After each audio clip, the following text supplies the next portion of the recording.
Hello, in this video we're gonna check if Motorola Moto E40 have a fingerprint sensor. So in order to do this, let's open our settings.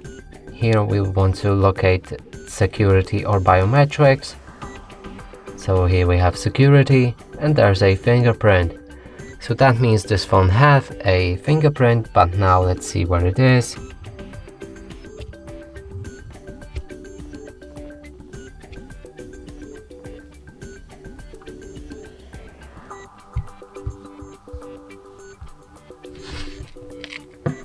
It's on the back of our phone right here.